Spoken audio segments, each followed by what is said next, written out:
It's really good to be here.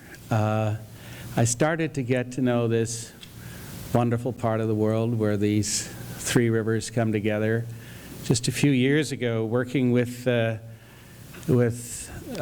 some of the people at the architectural firm IKM, and we were trying to find ways of designing technologies and landscapes and actually restoring a small lake that combined the best of sort of ecological insights with the strength and the power of this new ecological paradigm, if you will, that is beginning to emerge. What I mean by this is, over the last 20, maybe 25 years, a number of people, and I've been involved in this, have been trying to decode what a forest knows, or decode what a prairie knows, or decode what a lake knows. By that I mean we are trying to tease out the hidden language of nature, which is really a legacy over several billion years old. For over several billion years, life has been organizing itself in concert, experimenting, evolving, changing, adapting. And inherent in this life, the magnificence of this life, is a deep set of instructions. And if only we could decode these instructions, we could then begin to design human systems which are as wise as they. And the thesis goes that if we could design human systems, say as wise as the forest, we could do great things based on primarily on sunlight, using efficient interactions between life forms, and carry out the tasks of society without the current negative impact on the natural world.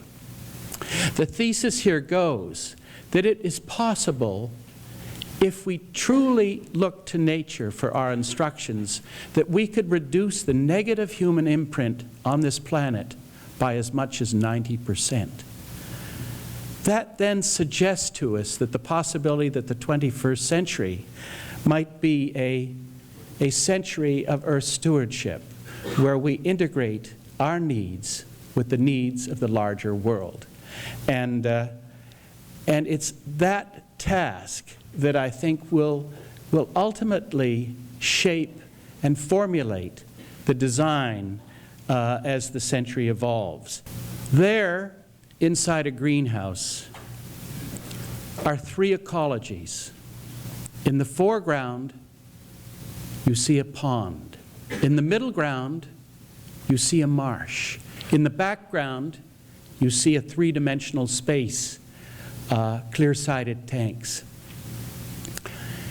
By putting those inside the greenhouse, the ecological engineer or designer brings into that structure three different kinds of intelligences: the intelligence of the pond, the intelligence of the marsh, and the intelligence of what is called a solar algae space.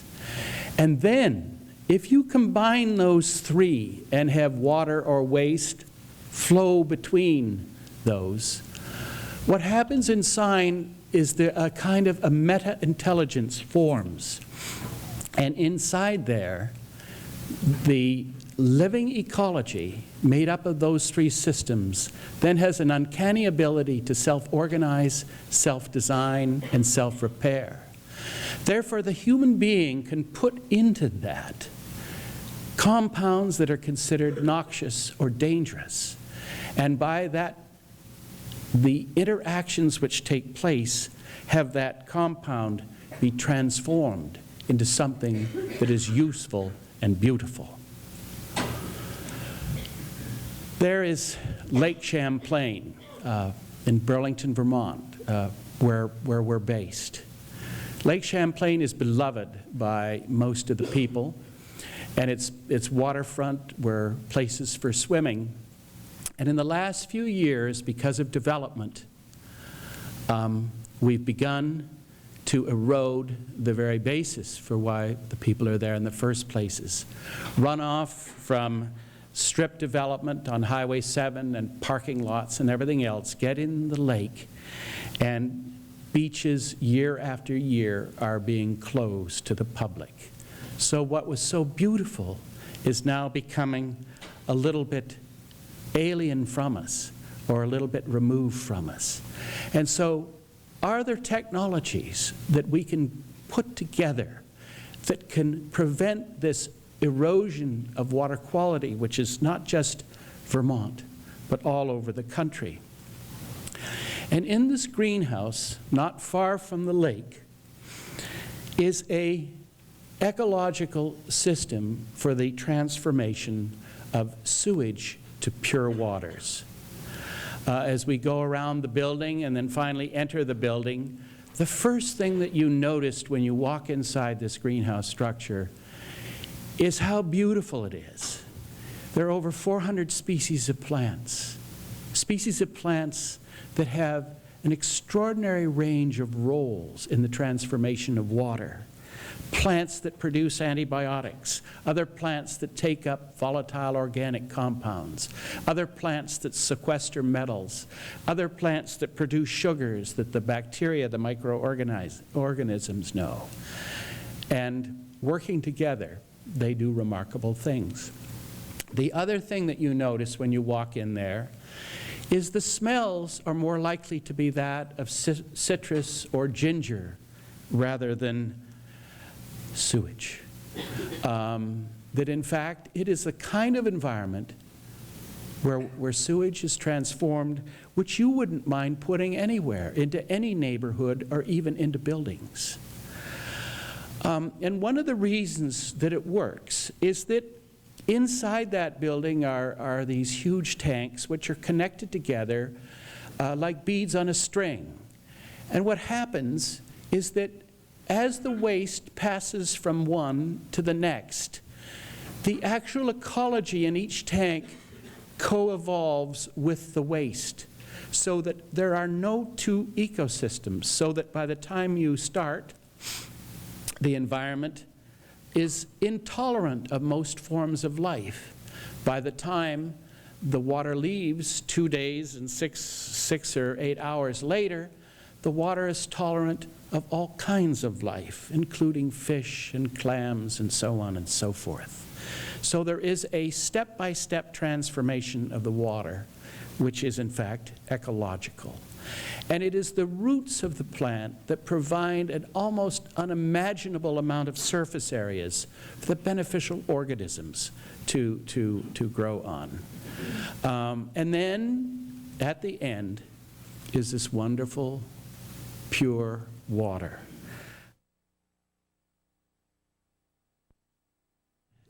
To give you some idea, what you're looking at now is a graph of its performance. This particular graph represents the cloudiness of the water over a couple of year period. And the top shows what comes in over that period, and the bottom shows what leaves. What leaves is clear, pure water that whether it doesn't matter whether it's summer, winter, spring, or fall, it continues to function. The next graph shows the amount of organic loading. And again, the top line represent what's come in, and the bottom line, what comes out. And this means that the organic material that's in the water is being incorporated instead into food webs and food chains. And another thing that has to happen in order for higher forms of aquatic life to live is that ammonia has to be removed or transformed because it's toxic. And the top line represent what comes in, and the bottom line what goes out. Again, the toxic ammonia is, to all intents and purposes, removed from the system. And as one looks around inside, there's a number of strange actors. Actors like snails, which grow on the pipes and things like that, and spend their There are tens of thousands of them, and they basically eat the sludges and the solids. They're the cleaning division. And when their life cycle is over, they fall, their shells remain, and their shells provide bicarbonate, calcium bicarbonate, which the bacteria need. So it is a symbiotic, synergistic system. Also, the solids which accumulate, which are really dead and dying microbial life, are shunted into a side path where fishes like koi and goldfishes are grown.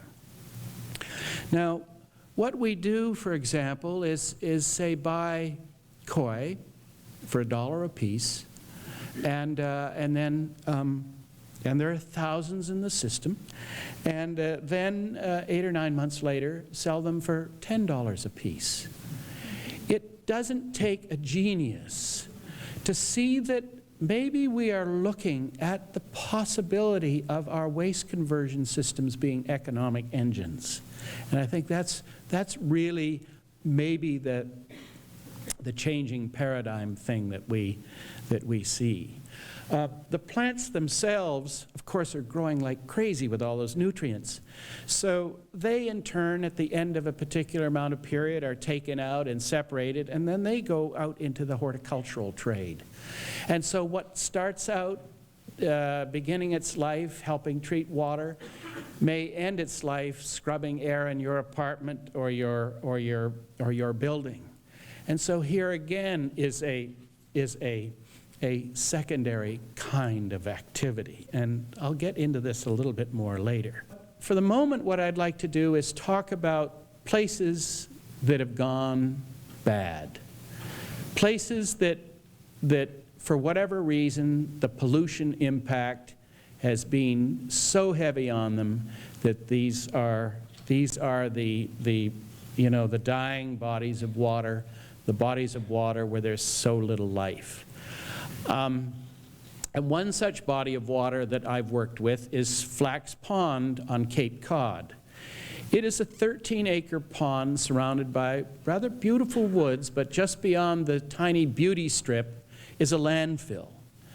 And this landfill sends into this pond and the drinking water table, which is only a few feet below it, 30 million gallons a year of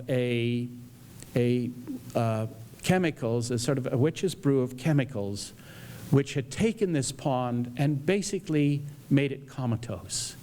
When we started working there 10 years ago, there was no bottom life of the what is called benthos at most of the stations. The pond had lost its ability to digest its own solids. The pond had lost its ability to have oxygen near the bottom. And so it stank, it was dangerous, it had to be closed to fishing and recreation, and the hydrologist said it would remain that way for 30 years or more. And so the first thing we did was to put some floating windmills on the pond, which have little propellers, which took the bottom water and brought it up and exposed it to life and to oxygen. And slowly the pond began to cough and sputter, you know, like a sort of a drowning patient, slowly coughing and sputtering back to life. And we began to see some positive benefits, but not quickly enough for the pond to recover. The windmills alone and the aeration alone couldn't do the job. So we created the first of the floating technologies, which we call restorers. And restorers are raft-like structures that have the different kinds of cells in them. And the first one was able to pump 100,000 gallons a day of the water off the bottom, and using windmill and solar power to do the job. And then the water flowed through the 9 cells. And each cell in that system had a particular ecological task to change the water. And the whole system itself became like a beneficial incubator of organisms, which then spread out over the whole pond. And in a very short period, less than 2 years, over 50,000 cubic yards of sediments were digested, or 25 inches of sediments. The oxygen returned. The biological diversity increased over fourfold. The volatile organic compounds were no longer appeared in the pond, although they were in the test wells surrounding it. The human pathogens which were contaminating the pond also disappeared. And after a few years, despite the ongoing 30 million gallons a year, the place was opened up to recreation and fishing again. So it is possible to do good things in bad places. And one of the things that I was working with the people at IKM was the idea of being able to take one of the small ponds here in town called Panther Hollow Lake. And what you're looking at is the design of a restorer for a place like Panther Hollow Lake, which also is a recreational space where people can go to fish and view. But underneath all that is a very sophisticated ecological technology. And on the surface of it are a wide variety of plants, higher plants, which serve to assist the whole system in the purification. And I believe that these things can be put in many degraded places that we don't have complete control over the input, although the ultimate goal would be to get complete control over the input. It just isn't always possible. So these living technologies can, I think, be beautiful.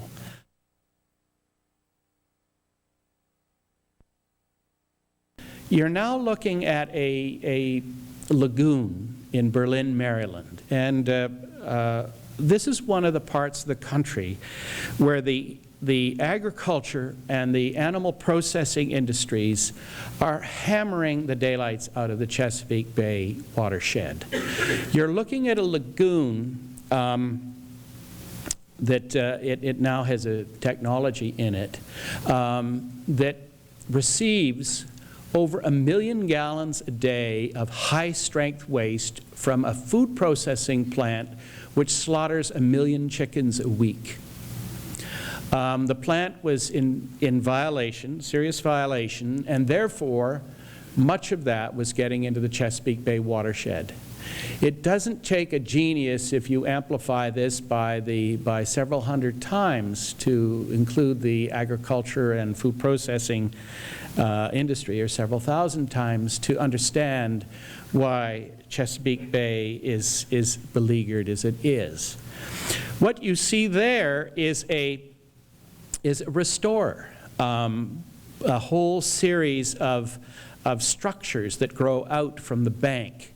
And underneath those structures, right down to the bottom, are artificial canopies designed to host aquatic communities, diverse aquatic communities. And then on the surface are these higher plants that are grown in special racks. In this particular system that you're looking at, there are 25,000 plants, most of them, in fact, all but one species native to the area, to the Chesapeake Bay. And there's an actual photograph of the structure. The water has a serpentine journey as it switchbacks back and forth across and through miles of biologically active surfaces. And there you can see there is very gentle aeration which comes up between these restorers, and that keeps the material and the water circulating over the biological surfaces. But this design has reduced the need for electrical power by 74%. In other words, prior to this technology were giant surface aerators that use so much more energy. And when the plants went in, they went berserk. That's June, that's August, and that's October of the same year. They're kind of going, yahoo! And And the photographs of this year are even more startling, but if I showed them to you, you probably would think I was lying and had you inside some kind of a jungle somewhere.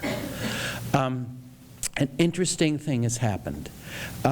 Before the restorers were installed, the sludges had to be removed every 2 days, and they tended to be landfilled on agricultural land, which was becoming more and more problematic as they become more and more saturated.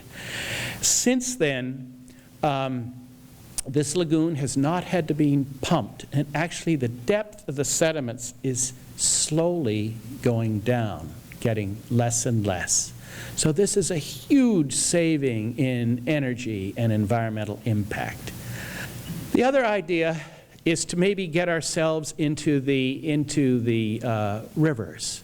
And this is a design of a river or canal restorer. This might be something that we try and do here in the center of town near some public access place, where one might even combine something like a marina with a restorer. There are all kinds of possibilities that we can introduce into degraded environments, these technologies. And one of the most degraded environments that I've ever worked in is in a large city in South China called Fuzhou. And Fuzhou is a city of canals. What is interesting about these canals is that they are not only used in some cases for transport, but they are also where raw sewage directly from the building goes. So in some areas, it not only is extremely stinky, it's potentially biologically dangerous. And the city of Fuzhou has 80 kilometers, 50 plus miles of canals. We proposed that we would like to start on the first kilometer, maybe even the worst kilometer, and just see what would happen if we could move ahead. And the Asia Development Bank agreed because there didn't seem to be any other solution, because you can't change the infrastructure there. It would destroy the city. And so when one looks at the canals, you see these fetid places with all kinds of, dead rats and you name it. The images illustrate it. They're not really very pleasant places. What you see on the left is the beginning of the skeleton of a restorer under construction.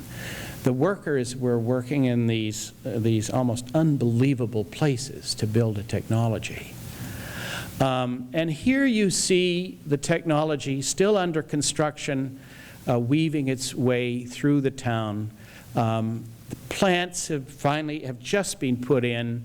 Everything looks pretty chaotic. And then things begin to develop a bit. This is another section of canal. And then finally, a few weeks later, you could not see into this water. It was impossible to see below the surface. I should mention that. And then a few weeks later, there's the canal. You can see down 3 or 4 feet. The odor is gone from most places. It's beautiful. And it's a place that some of the people there have told us they have seen butterflies and birds, and they haven't seen butterflies and birds in that area in over 10 years. And the plan here also in the future is to incorporate more and more medical plants into the systems, because botanical plants are so important in Chinese medicine, and they have such great knowledge. I just received last night the latest images from the Baima Canal in Fuzhou, and they're absolutely stunning, really stunning to behold.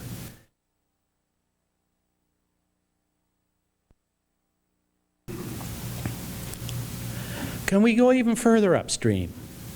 We've been downstream right now after the problem. Can we move into our buildings? Can we take our buildings and treat them as almost organisms, if you will? There's a school in Canada, you're seeing it here, called the Boyne River School. It's built by the Toronto Board of Education, and it's used to take inner city kids out to the country for a couple of weeks at a time and introduce them to natural history studies. And this school is unusual in that it gets all of its energy from the sky and the wind. It gets all of its water from the sky. It gets all of its heating and cooling through intelligent design and through the presence of people in the building. And it has its own hydrologic cycles within. It's also designed to honor a number of Native American concepts in the architecture, although they don't really show here in this illustration. And as you enter the building on the south side, the first thing you notice is this kind of water sculpture. And the water sculpture is a sewage treatment plant for the school.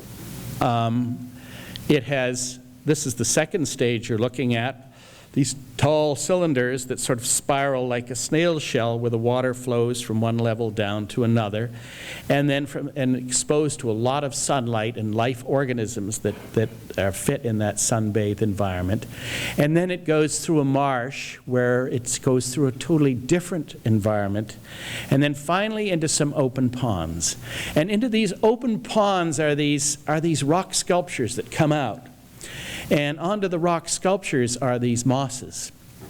And water flows only when light strikes the building, because the pumps are all powered by a single photovoltaic panel on the roof of the school.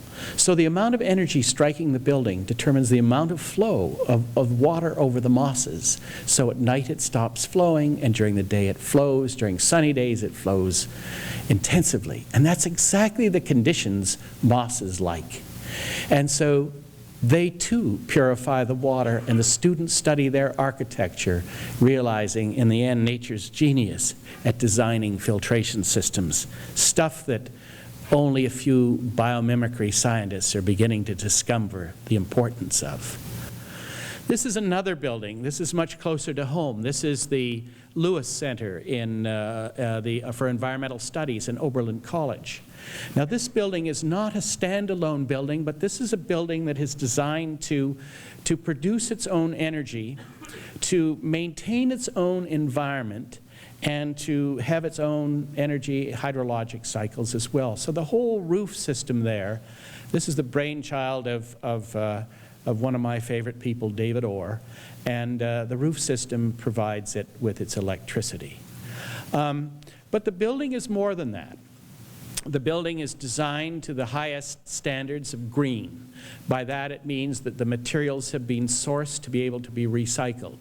It means that the buildings have been sourced so that during their fabrication, noxious processes or dangerous processes were not used.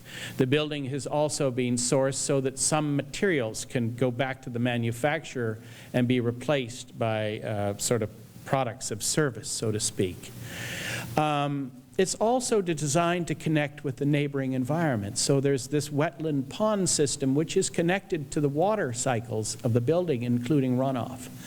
And then around the building is a prairie bottomlands restoration project, and on the other side is an agricultural project involving different methods of food production to make the link between architecture and the land in a more diversified way. And one of the things that when you go inside the building, one of the first things you see is this living technology where the sewage is transformed and then reused in the toilets, and also after sterilization goes back out to the pond system outside. When I saw this photograph, I immediately sent an email to David Orr saying, your people are not using the plumbing. Can you get them to change their behavioral habits and bring their newspaper to work? And an architectural friend of mine was there a few years ago, and he said, that image now looks like Jurassic Park. They're following instructions. And the building is filled with light. And as of about 2 months ago, its energy requirements per square foot surpassed the Vermont Law School as being, for an institutional buildings, one of the stingiest uses of energy in the country. So, and this is an ongoing evolutionary thing. So those of you who are having buildings designed or built today, have them designed so that they can evolve as we learn more, rather than have a fixed imprint. Again, sort of moving around to the other big challenge, and this is the last one I want to refer to. We have a tendency to separate our problems into distinct boxes. For example, stormwater might be one, and combined overflow might be involved one. Our solids waste might involve another, and our food production might involve another, and so on. And these remain separate realms. But increasingly, ecological designers are saying, hey, let's start linking things that are normally not linked, and let's see what happens. And that really is the concept behind an ecological industrial park. And I'm glad to see that in this area, one of the first in the country is being developed. I just learned about it today. But in an ecological industrial park, what happens is that people with related needs get together. Various businesses or enterprises who can share each other's resources, one person's waste, another person's input, and so on. And this applies to information and finance and even other things. You can see there, and the area is filled with experimental orchards and vineyards and so on. And over 1,500 different varieties of food crops are being evaluated by Shep Ogden of Cook Seeds. It's really a beehive. And one of the roles of my group, called the food group at Ocean Arcs, is to be able to take organic wastes that are now of no value and to plug them into this process and transform them using ecological strategy to high-value products in this urban setting. And one of our first experiments took place in that little greenhouse in the background. And as you sort of duck inside the greenhouse, the first thing you see are all these tanks. And they're connected together in patterns of 4. And inside these tanks, fish and a number of different agricultural crops are grown in symbiotic systems. And what we did, and this is really interesting, it would take 2 lectures to describe the image I'm going to show you next, is we asked ourselves, what is the most dynamic, productive, aquatic ecosystem that we know? And the answer was the eelgrass communities. These are the grass communities on the edge of the sea that produce a lot of the fishes that you and I like to eat, at least in their early stages. And they're also extremely good at purifying water. And I went to these places and over a number of years asked them, what do you know that I need to know to grow fish ecologically and in semi-contained system? What do you know that I can apply to the culture of fish? And this drawing is the design of a 4-cell system, which, as I say, I can't go into the details, but it takes the various attributes of the eelgrass community and puts them in 4 separate components and flows water between them to simulate the movement of the tides. And the fish that grow in there grow extremely rapidly, and the purifying systems in them are so effective that they get about 50% of their diet from organisms that are cleaning up the water for them. And so this is one of the best examples of the genius of nature being applied to a human problem. And the possibilities are endless. Here's another waste which we've been working with. This is from a brewery.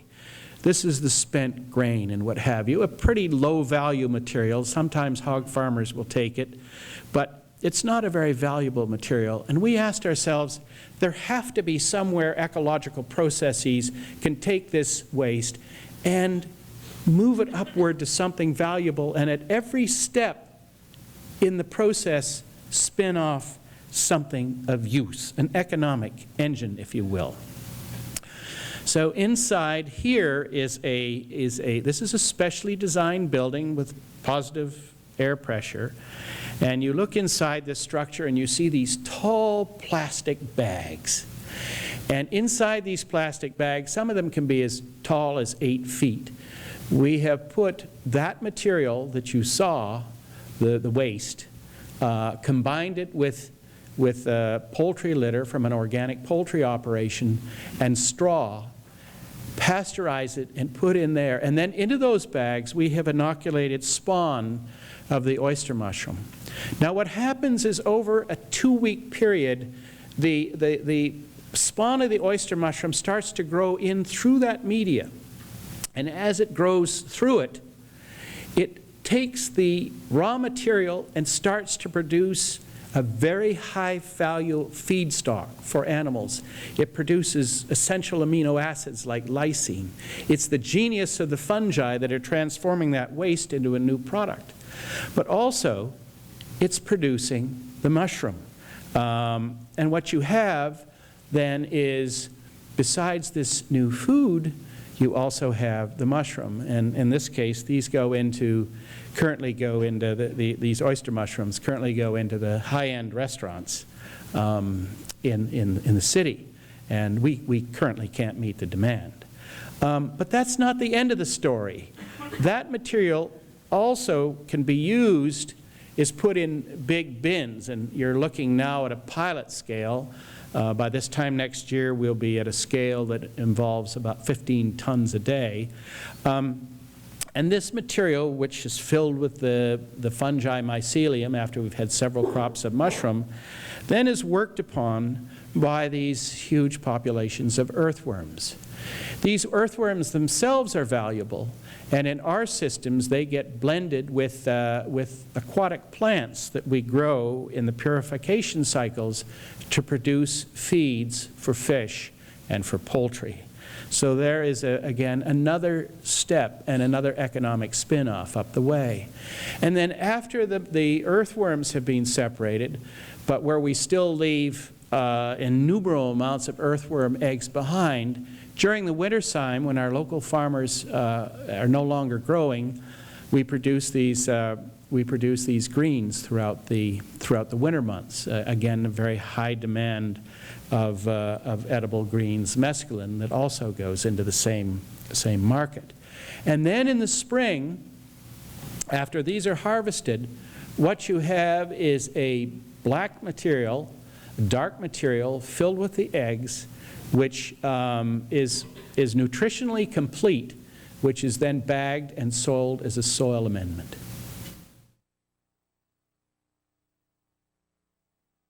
The integrated food production model is much too complicated to see from a distance, but basically on the left are the raw material, are the inputs from the brewery and the agriculture and so on, and from the chicken operations.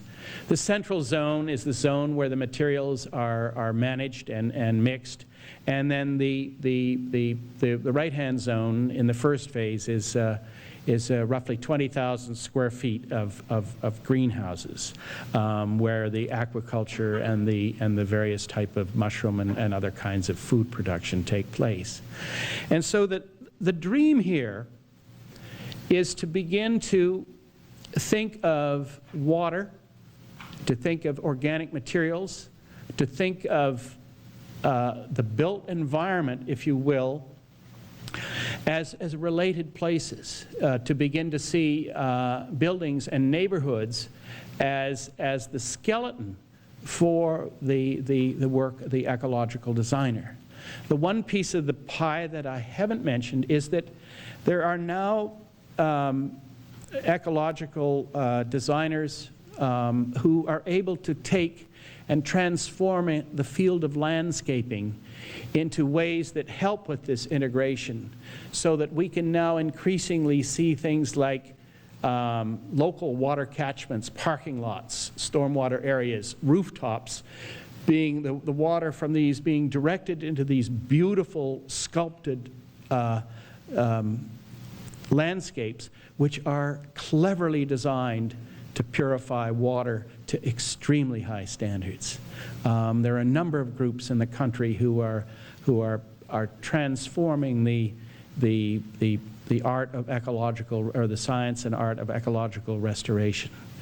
So getting back to the daunting, huge task that you all face here with 83 municipalities, huge things that are extremely complex to integrate. Might it be possible to get 3 or 4 kinds of demonstrations which express the inherent positiveness and excitement of this new partnership with nature? Might this area then really be in a position to make a balanced, clever, canny decision about what role individual municipalities should play versus what role aggregate municipalities could play? Because I believe the future will not be either or. Certainly in the 20th century, it's seen this massive centralization and engineering projects all around the world. Many of them have been successful, and many have been huge failures, as you all know. I think in the 21st century, if we combine a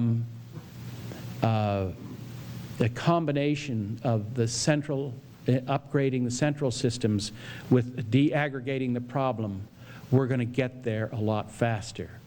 And then I'm going to make a prediction, and since I won't be around long enough to know whether I'm right or wrong, I believe that the ecological technologies, which do require superb engineering, it's just not heavy engineering.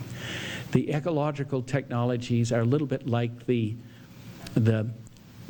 mammals in the dinosaur age, these tiny little mouse-like creatures running around between the feet of these huge behemoths that seem to dominate the world. It's just possible that we'll see the shift, we'll see it soon. And why I'm looking forward to it is bringing nature into our communities is not only going to make them more beautiful and more livable, and the air cleaner and the water cleaner, they're going to make them more human-friendly places to raise our children and our grandchildren. And thank you.